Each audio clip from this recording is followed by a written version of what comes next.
Lisa sharing life stories with you. I look crazy. I got up early on my day off because the cats only know that they're hungry, and that drives me crazy. I cannot sleep in my bed, you guys, knowing those cats are cold out there and hungry. So I take away one of the two things that bothers them. What really pisses me off, I got the neighbor one house over. She's got a white cat. Well, she don't even let it in the house no more because she thinks that I'm going to feed it. I mean, I said that's okay, I'll feed it, but damn, you can let the cat in the house sometimes. So that cat's buddied up with one of my other boy cats. And my husband said when I'm at work, she bites the shit out of his neck and their girlfriend and boyfriend. Now I'm like, oh, Jesus. But it's kind of cute because my black kitty, whoa, my van's going crazy. My black kitty is has a girlfriend, is Patchy, and they're like a tag team. They're just wherever you see him, you'll see her. Wherever you see her, you'll see him. And I can't hold her because she is a stray, but I can touch her. And I scratched by the back of her back when I fed her a week ago, and she purred. And I'm like, aw, Patcherino. We call her Patcherino. She's beautiful. She's the one my husband believes because his witch-faced sister had a bunch of cats. He says she's an Angora. I don't know. There's different cats. His sister had a Himalaya, and there's Angoras. I don't know all the different names of cat. I have no idea. How did I become a cat person? I don't hell know. I don't know what happened. All I know is God tells me in my heart that this is the right thing to do to feed them. And it looks like hell, and it looks like shit in front of my house because I got covers and there's cats in covers. But I don't give a shit. I'm trying to do something for the better good of something in this world. And nobody likes to kiss my fucking ass. I'm tired of people. I try the best I can, and I do everything out of loving heart. And some things are not appealing to others, you know? But I figure, you know what? If you try to do things in life with a loving heart and you're not trying to hurt nobody and you really are trying to be a halfway good human, I think God's got your back. And I think God's got my back. And I'm not no great person. This is all I want when I die. All I want when I die is to know God even better. To know Him and to see Him face to face, because I'll cry my eyes out. I feel that our biggest thing to be here is love. And I'm trying my best to convey that to people. Because so many people carry hurt and anger in them, and they take it out on everybody else. And I used to be like that. I used to be like that when I lived with my dad, and my husband was sick and my dad was sick at one time. I carried some real nasty hate in me, and that was not cool. And I gotta get cleaned up and put some makeup on and wash my hair. It's getting longer, so it's getting a little bit crazy looking. But my friend had a good idea, put a scarf on it. I might start doing that. But yeah, I believe that a lot of people carry so much hate because they don't know what to do with it, so they push it off on other people. And then that's why you got your trolls on here, people writing mean things and saying bad things. You know what? Whatever. If that floats your boat, I got skin as thick as whatever. You can say I'm fat, ugly, whatever. I don't really give a flying F. The thing that would hurt me is if you try to hurt, like, my job, like my bosses, they're good people. If you try to hurt them, hurt my husband, my mother-in-law, my dog, my mother-in-law's birds, my only aunt left alive, and all my cousins. I'm like, don't hurt those people. They didn't do nothing, you know? But I was just looking at this car. I had a neighbor. It shows you how dumb people are. I had a neighbor that rolled by that used to live in a house next door to us and moved out for over a year and a half. He left his son's truck in front of these new people's house. It's ridiculous. He's left it there for over a year and a half. Do you think you would want, and why would you leave it? Do you think you would want somebody shit in front of your house for almost 2 years? Meaning him. And then we had a truck that was in our house, because this has happened 3 times now. My husband being a mechanic, people just abandon their shit at our house. So a nice policeman came to our house a couple days ago, and he goes, that guy's just using you. Meaning my husband, he's using you, and he won't answer my husband's calls.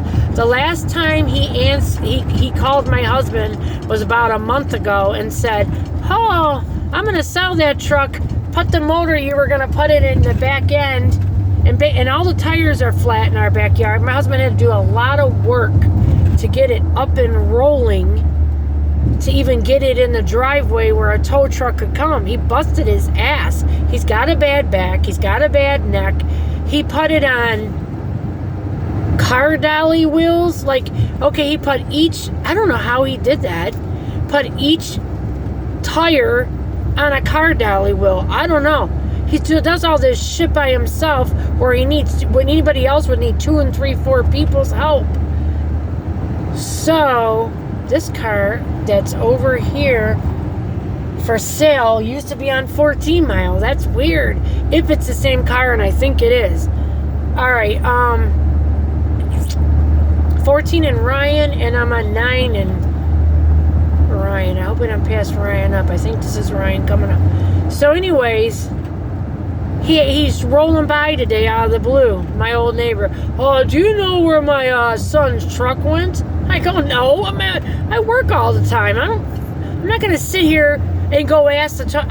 Yeah, it's your own freaking fault. You knew there was a tag on there, and then you decided to leave it for another month. You're lucky that they left it there so long, and you did nothing about it, you fool. So, and he goes, what color is the tag? I'm like, are you kidding me? I think I went too far, you guys. I got to go back to Ryan. I went to the DeQuinder. And so anyways, you know, some people just, again, that shows you somebody in their own world.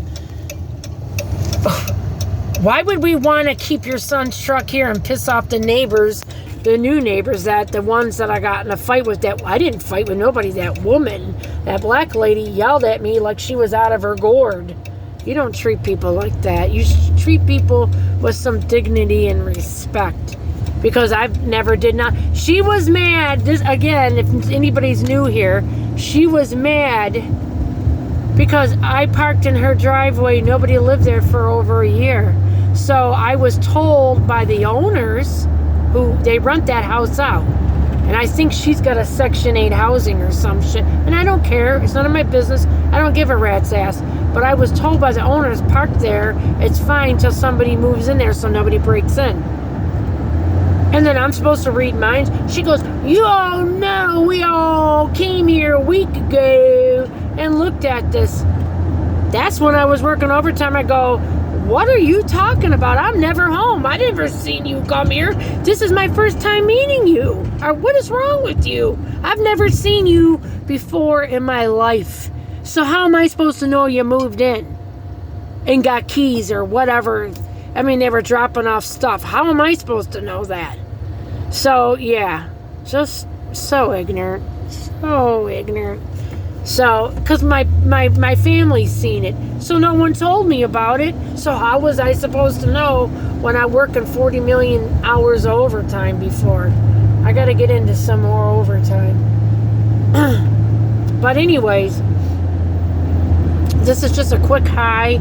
I got to do something for my job on my day off. I got to go move a car around. And then I'm going to wash floors and some rugs. And I'm going to make my homemade Salisbury steak. And I'm going to show you guys that when it's done today, a completed version of it, how nice it is. So it's my own version of Salisbury steak patties, fresh mushrooms, and gravy. It's so good. I make that. Very good. But I use Campbell's golden mushroom soup. And I also put a can or two of milk in there. You know, and when I make it, it comes out so nice, so good, guys. And you can either put it over noodles or mashed potatoes. It comes out great. Try that. It's as easy as it sounds. You put your own spices to taste. You form your patties. You put it in a roaster or whatever kind of pan you have that's oven safe.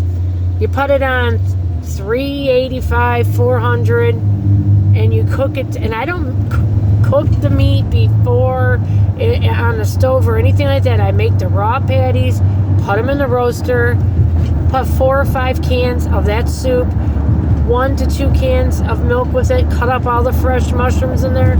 Man, that is good food. That's very, very good. That's my own version of Salisbury steak, and it's so good. You guys got to try it.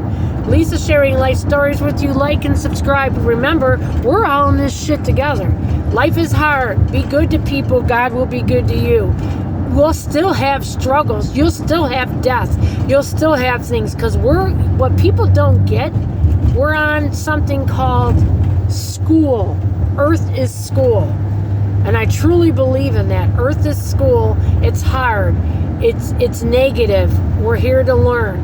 But if we can show God, we can be positive and good to other people, we won more half the battle. Remember, the biggest takeaway I can give you people today, remember, if you're good to somebody and you're smiling halfway and you got a happy-go-lucky about you, for say, you're going to feel that happiness inside of you.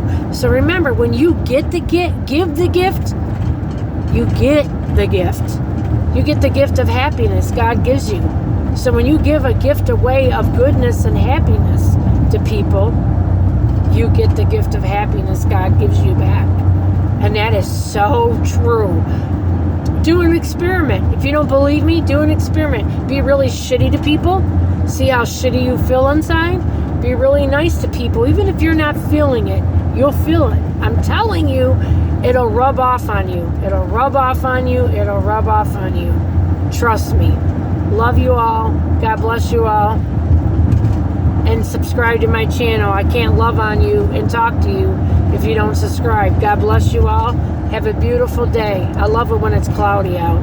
Call me crazy. All right, bye.